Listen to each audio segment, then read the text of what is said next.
Mga kababayan, huwag nyo nang hanapin ang mga pulis sa presinto sapagkat kami ay nasa inyo ng mga telepono. Dial 911, darating kami sa loob ng 5 minuto. Lingkod sa bawat Pilipino at magbibigay ng tamang impormasyon para sa tahimik at maayos na Pilipinas. Police News Network, alagad ng batas, tagapagtaguyod ng balitang pulis, sandigan ng mamamayan, patnubay ng katotohanan. Kampo Krame, maghahatid ng pinakahuling kaganapan at nagbabagang balita. Ito ang PNN Police News Network. At ngayon, ang inyong mga tagapagbalita. Magandang araw, Bagong Pilipinas. Ako ang inyong alagad ng batas, tagataguyod ng Balitang Pulis. Patrolwoman Melanie Mapa, maghahatid sa inyo ng tamang balita, kwento ng pulis at serbisyo para sa mamamayan. At ito ang PNP News Online, ang pangunahing balita ng Police News Network, alagad ng batas, tagataguyod ng Balitang Pulis.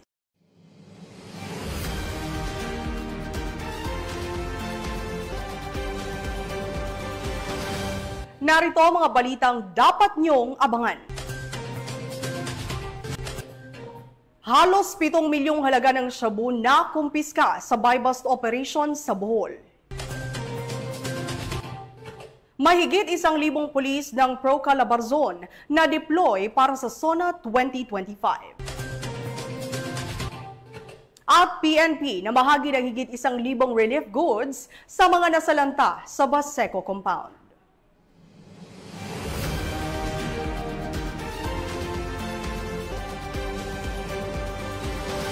Narito ang mga balitang hatid ng ating PNN correspondents mula sa iba't ibang panig ng bansa.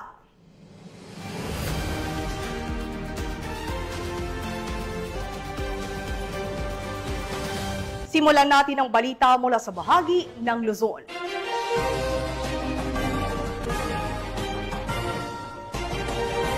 Mahigit 1,000 pulis mula sa Police Regional Office Calabarzon ang na-deploy ngayong araw bilang bahagi ng seguridad para sa ikatandong State of the Nation Address ni Pangulong Ferdinand Marcos Jr. sa Batasang Pambansa. Nakibalita dyan si Patrolman Mark Lawrence Atencio. May kabuang 1,041 na mga tauhan mula sa Police Regional Office Calabarzon ang mga na-deploy upang magbigay ng seguridad at suporta sa State of Nation Address o SONA 2025 ng Pangulong Ferdinand Marcos Jr. ngayong umaga, Lunes, Hulyo 28, taong kasalukuyan. Ang mga personnel na pinadala ay mula sa iba't ibang municipality at city police stations sa rehiyon, kabilang ang Regional Mobile Force Battalion 4A at dumaan sa isang briefing at koordinasyon upang matiyak ang maayos at ligtas na deployment. Ang pangunahing layunin ay tiyaking mapayapa at ligtas ang pagdarausan ng SONA. Makakaasa ang publiko na ang PNP, lalo na ang Pro Calabarzon, ay handang umalalay sa ating kapulisan sa National Capital Region at tumugon sa anumang banta o aberya sa kaganapan. Dagdag pa rito, tinitiyak ng pamunuan na ang mga tropa ay nakaalerto, disiplinado at mahigpit na sumusunod sa mga umiiral na operational guidelines, partikular sa pagharap sa mga kilos protesta at mga posibleng contingency situations. Mula dito sa Calabarzon, ako ang inyong Police News Network Correspondent, Patrolman Mark Lawrence Atencio. Alagad ng batas, tagataguyod ng Balitang Pulis. Maraming salamat, Patrolman Atencio. Samantala, bilang bahagi ng kanilang patuloy na pagtugon at serbisyo sa mamamayan, nanguna ang kapulisan ng Pangasinan sa pag-repack ng relief goods para sa mga pamilyang nasalanta ng Bagyong Emong at Habagat. Magbabalita dyan si Police Corporal Joanna Marie de los Santos. Nagpakita ng tunay na diwa ng bayanihan ang Pangasinan Police Provincial Office nito lamang Sabado sa pamamagitan ng aktibong pakikilahok sa relief repacking activity na isinagawa sa Pangasinan Development and Training Center, Pangasinan TPO. Ang nasabing aktibidad ay bahagi ng inisyatibo ng pamahalaang panlalawigan upang agad na makapaghatid ng tulong sa mga pamilyang naapektuhan ng kalamidad. Ang mga relief goods ay inihanda bilang humanitarian response at recovery program sa lalawigan. Tunay na isinasabuhay sa gawaing ito ang pagkakaisa at di natitinag na espiritu ng bayanihan ng iba't ibang institusyon sa Pangasinan, na sama-samang nagsisikap na makapaghatid ng mabilis at may malasakit na tulong sa mga nangangailangan. Isinulong ito bilang hakbang patungo sa layunin ng bagong Pilipinas, isang bansa kung saan ang bawat lingkod bayan ay handang magsilbi, lalo na sa panahon ng pangangailangan. Mula dito sa Ilocos Region, ako ang inyong PNN correspondent, Police Corporal Joanna Marie Angelo Santos, alagad ng batas, tagataguyod ng Balitang Pulis. Maraming salamat, Corporal De Los Santos. 6 na individual ang naaresto ng mga operatiba ng Orion Municipal Police Station sa isang matagumpay na anti-illegal drug operation na isinagawa sa nasabing bayan, kung saan nasamsam naman ang hinihinalang shabu na nagkakahalaga ng humigit kumulang 200,000 piso. Patrolwoman Lixen Ray Soweran sa report. Arestado ang 6 na individual habang tinatayang 204,000 na laga ng hinihinalang shabu ang nasamsam sa isang matagumpay na anti-illegal drug operation na isinagawa ng mga operatiba ng Orion Municipal Police Station sa Teachers Village, Barangay Santo Domingo, Orion, Bataan. Pinangunahan ng Drug Enforcement Unit ng Orion MPS sa ilalim ng pamuno ni Police Colonel Marites A. Salvadora, Provincial Director ng Bataan PPO, ang ikinasang buy-bust operation na nagresulta sa pagkakaaresto ng unang sospek matapos bentahan ang isang operatiba na nagsilbing posture buyer ng isang sachet ng hinihinalang shabu kapalit na isang pirasong 500 pesos marked money. Samantala, ang 5 pang sospek ay naaktuhan umanong gumagamit ng iligal na droga sa isang pot session. Nasamsam sa operasyon ang 7 piraso ng heat-sealed transparent plastic sachet na naglalaman ng hinihinalang shabu, 5 pirasong aluminum foil na may bakas ng shabu, 5 toother, lighter, at 1 pang piraso ng heat-sealed transparent plastic sachet na may bakas na shabu. Kasalukuyang nasa kustodiya ng Orion MPS ang mga inarestong sospek, habang inihanda ang pagsasampa ng kaukulang kaso laban sa kanila sa paglabag sa Republic Act 9165 o ang Comprehensive Dangerous Drugs Act of 2002. Ang matagumpay na operasyon ay patunay ng mas pinaigting ng kampanya kontra iligal na droga, alinsunod sa direktiba ni Chief PNP Police General Nicolas D. Torre III at sa pamuno ni Police Brigadier General Ponce Rogelio I. Peñones Jr., Regional Director ng Police Regional Office 3.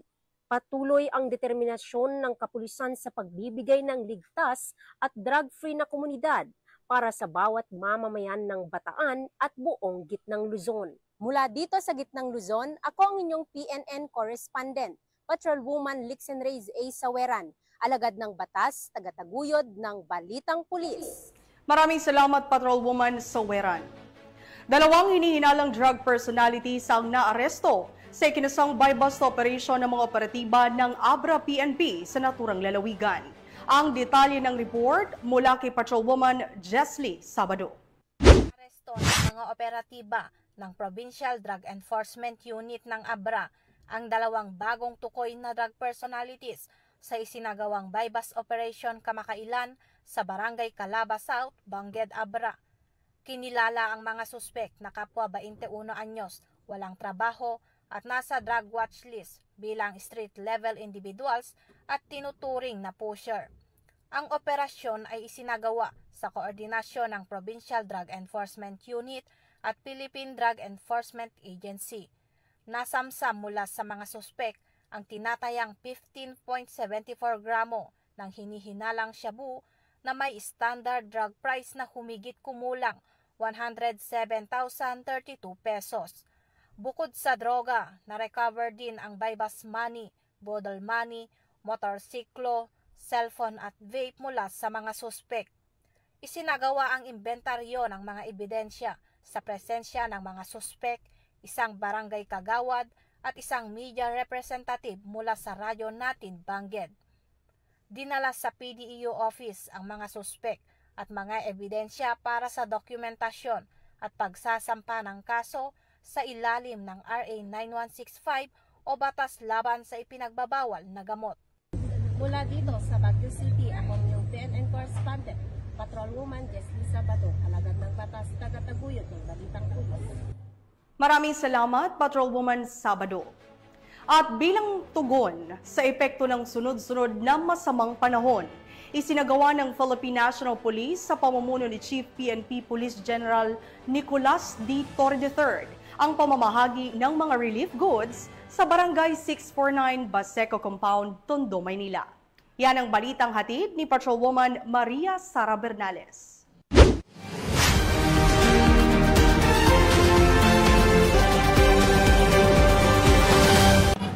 Mula sa ginanap na Boxing for a Cause, laban para sa mga nasalanta, agad na nagtungo si Chief PNP Police General Nicolas Torre III dito sa Baseco Compound para personal na pangunahan ang relief operations ng ating mga kapulisan. Dumiretso ang Chief ng Philippine National Police sa Baseco Compound matapos ang Boxing for a Cause upang pangunahan ang relief operation para sa mga biktima ng kalamidad. Bagamat hindi natuloy ang inaabangang laban sa boxing event, sinigurado naman ni Police General Torre na may pagpapatuloy ang adhikain nitong makapagbigay tulong sa mga nangangailangan. Sa Baseco, daang-daang residente ang tumanggap ng food packs at iba pang pangunahing pangangailangan mula sa PNP. Kasama ang ilang police personnel at community volunteers, sinigurado ng pamunuan ng PNP na makakarating ang ayuda sa mga higit na nangangailangan. Sa binigay po ngayong relief operation ng atin pong kapulisan sa pamumuno ni General Nicolas Torre III, sa pamunuan po ng barangay at sa aking barangay, kami po ay lubusang nagpapasalamat sa inyo, sa inyong tulong na ibinigay at sana hindi po ito yung huli na kayo po ay pumunta sa aming lugar. Baka pwedeng mabisita nyo naman kami minsan uli para makapagbigay uli-muli ng tulong sa aming barangay. Maraming salamat po sa bigay niya sa kuna ngayon namin. Maraming salamat po sa PNP sa tulong na binigay sa amin sa mga binaha po. Yun lang po, maraming salamat. Ang relief operation sa Baseco ay bahagi ng mas pinalawak na pagtugon ng PNP sa mga lugar na labis na naapektuhan ng kamakailang mga kalamidad bilang bahagi ng kanilang misyon ng serbisyong may malasakit. Mula rito sa Baseco Compound, Manila, ako ang inyong Police News Network correspondent, Patrolwoman Bernales. Alagad ng batas, tagataguyod ng Balitang Pulis.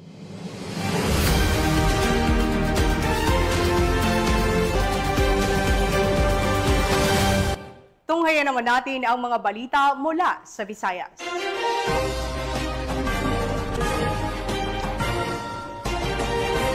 Umabot sa halos 7 milyong pisong halaga ng hinihinalang shabu na nakumpiska sa isang matagumpay na buy-bust operation na ikinasa ng mga otoridad sa lalawigan ng Bohol. Ang report mula kay Patrolwoman Flora May Azares. Abot sa halos 7 milyong halaga ng pinaghihinalaang shabu ang nasabat ng kapulisan mula sa isang lalaki na target sa buy-bust operation na isinagawa sa Purok 5 proper, Barangay Dampas, Tagbilaran City, Bohol, noong ika-24 ng Hulyo ng taong kasalukuyan. Kinilala ni Police Colonel Arnel B. Banzon, Provincial Director ng Bohol Police Provincial Office, ang suspect na si alias Polpol, 44 anyos, isang high-value individual na residente ng Purok 1, Barangay Kugon, Tagbilaran City, Bohol. Dakong alas 11 ng gabi nang isinagawa ang buy-bust operation na pinagsanib ng pwersa ng operatiba ng Provincial Drug Enforcement Unit, Provincial Intelligence Unit, Tagbilaran City Police Station at PIDEA Bohol na naging dahilan sa pagkakaaresto ng sospek. Nakuha mula sa sospek ang nasa 1,025 gramo na pinaghihinalaang shabu na may standard drug price na 6,970,000 pesos. Bukod sa droga, nakuha din mula sa operasyon ng isang Android cellphone, sling bag, Honda Wave na motor at buy-bust money. Mahaharap ang sospek sa kasong paglabag sa Section 5 at 11, Article 2 ng RA 9165 o Comprehensive Dangerous Drugs Act of 2002.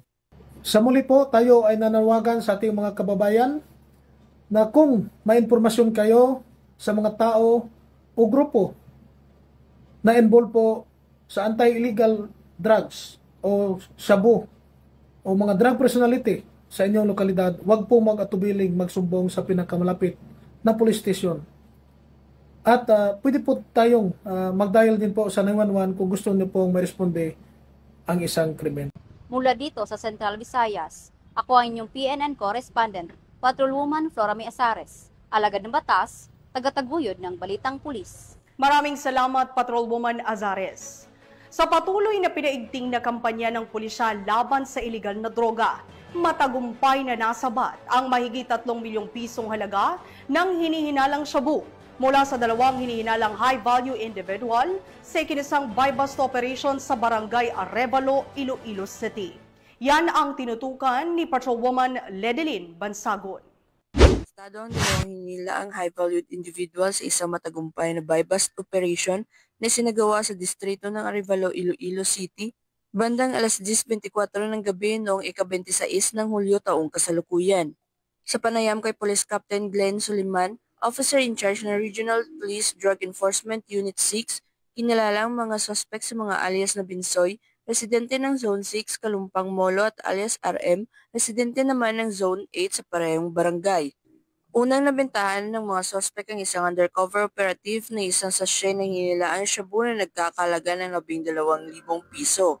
Sa isinagawang operasyon, nasa kabuo ang 530 gramo ng hinilaang shabu ang nakumpiska mula sa 2 suspect na may kabuuang tinatayang halaga na 3,604,000 pesos. Batay sa investigasyon, lumalabas na ang mga suspect ay aktibong nagbebenta ng iligal na droga sa lungsod at lalawigan ng Iloilo. Inamin pa ng mga ito na sa Manila nila kinukuha ang supply ng ipinagbabawal na gamot. Sa kasalukuyan, nasa kustudiya na ng pulisya ang 2 suspect at nakatakdang sasampahan ng kaukulang kaso kaugnay sa paglabag sa Republic Act 9165 o ang Comprehensive Dangerous Drugs Act of 2002. Patuloy ang investigasyon ng mga otoridad upang matukoy pa ang iba nilang kasabwat sa illegal na drug trade. Sa matagumpay na operasyong ito, nagpapakita lamang ng mas pinaigting na kampanya ng kapulisan laban sa illegal na droga upang mapanatili ang kayusan sa komunidad. Hinihikayat din ang publiko na makipagtulungan sa mga otoridad at agad din sumbong ang anumang kahinahinalang aktibidad sa kanilang paligid. Mula dito sa Police Regional Office 6, ako ang inyong Police News Network correspondent, Patrolwoman Ledelyn Bansagon, alagad ng batas, tagataguyod ng Balitang Pulis. Maraming salamat, Patrolwoman Bansagon. At narito naman ang mga balita mula sa bahagi ng Mindanao.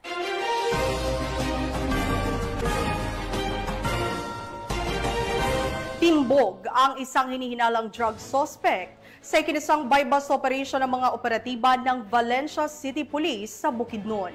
Alamin ang buong detalye ng balita mula kay Patrolwoman Risa Sahonia.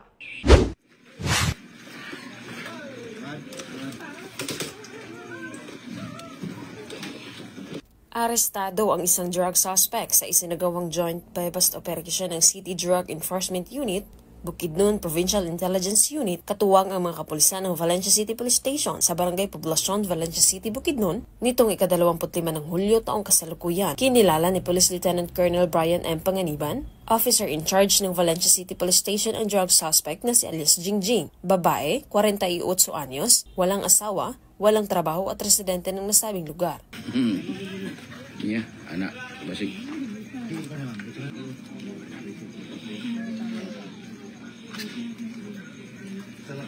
Sa ikinasang joint buy-bust operation ng mga operatiba bandang 1:00 ng madaling araw, ay nagresulta sa pagkakakumpiska ng mga pakete ng hinihinalang shabu na may standard drug price na 40,200 pesos, isang cellphone at isang 500 peso bill na ginamit bilang buy-bust money at iba pang mga non-drug items. Ang suspect ay nahaharap sa kasong paglabag sa RA 9165 o Comprehensive Dangerous Drugs Act of 2002. Mula dito sa Northern Mindanao, ako ang inyong Police News Network correspondent, Patrolwoman Risa Sahonia, alagad ng batas, tagataguyod ng Balitang Pulis.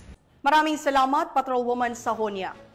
Samantala, ipinamalas ng Davao City Police Office at ng kanilang force multipliers ang kanilang aktibong pakiisa sa komunidad sa pamamagitan ng pagsali sa isinagawang cleanup drive at feeding program sa Balapasilungan bilang bahagi ng kanilang makataong serbisyo.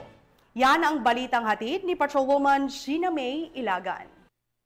Makabulang aktibidad ang isagawa sa Balay Pasilungan sa Barangay 5-A, Bangkerohan, Davao City, kung saan nasama-sama ang mga membro ng komunidad at mga lingkod bayan nito lamang ika-27 ng Hulyo upang magsagawa ng cleanup drive at feeding program para sa mga batang pansamantalang naninirahan sa nasabing pasilidad. Aktibong nakiisa rito ang mga kapulisan mula sa Davao City Police Office, gayon din ang mga DCPO Force Multipliers. Layunin ng kanilang pakikiisa na palakasin ang ugnayan ng pagitan ng pulisya at komunidad, itaguyod ang voluntaryong serbisyo publiko at higit sa lahat, maghatid ng tulong at malasakit sa mga kabataang nangangailangan.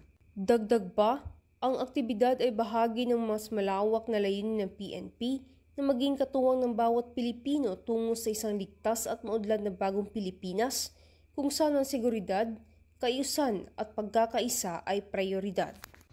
Mula dito sa Rion 11, ako inyong PNN correspondent, Patrolwoman Sheena May Ilagan, alagad ng batas, tagataguyod ng balitang pulis. Maraming salamat, Patrolwoman Ilagan. At para sa ating huling balita, buong sigasig na nakiisa ang Police Regional Office Bangsamoro Autonomous Region sa isinagawang Regional Rescue Olympics bilang tampok na aktibidad sa pagdiriwang ng National Disaster Resilience Month sa Maguindanao del Norte. Nakatutok dyan si Patrolwoman Judy Ann Alibo. Bilang bahagi ng commemorative at capacity building activity at pagunita sa National Disaster Resilience Month 2025, nakilahok ang PNP ProBar sa isang Rescue Olympics 2025 na isinagawa sa Camp G.H. Shonko, Awang Datu Udin Sinsuat, Maguindanao del Norte. Nito lamang ika-26 ng Hulyo taong kasalukuyan.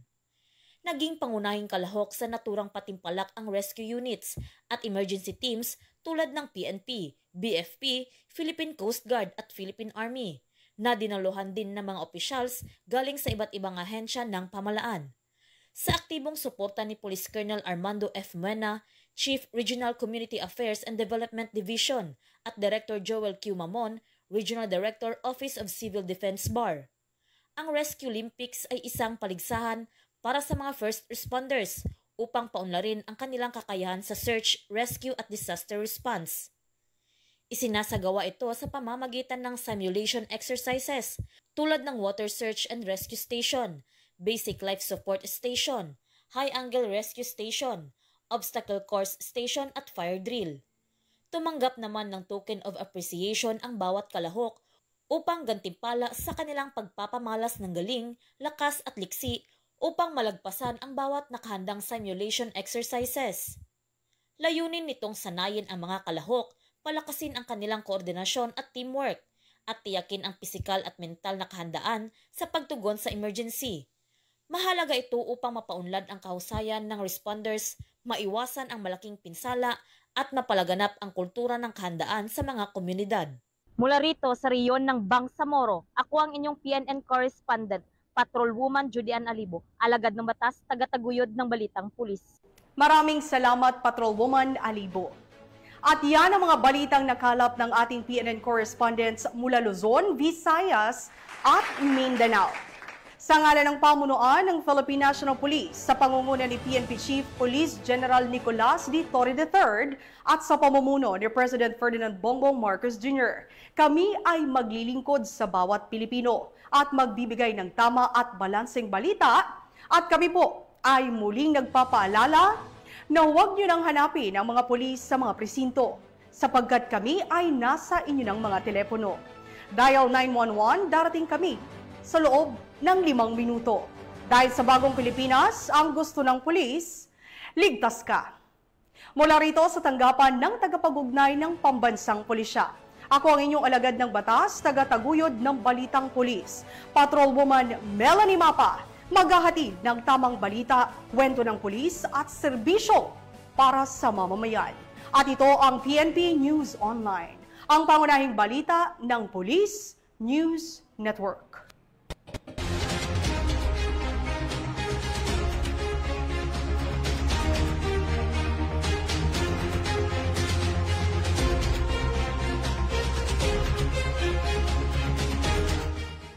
Police News Network, alagad ng batas, tagapagtaguyod ng balitang pulis.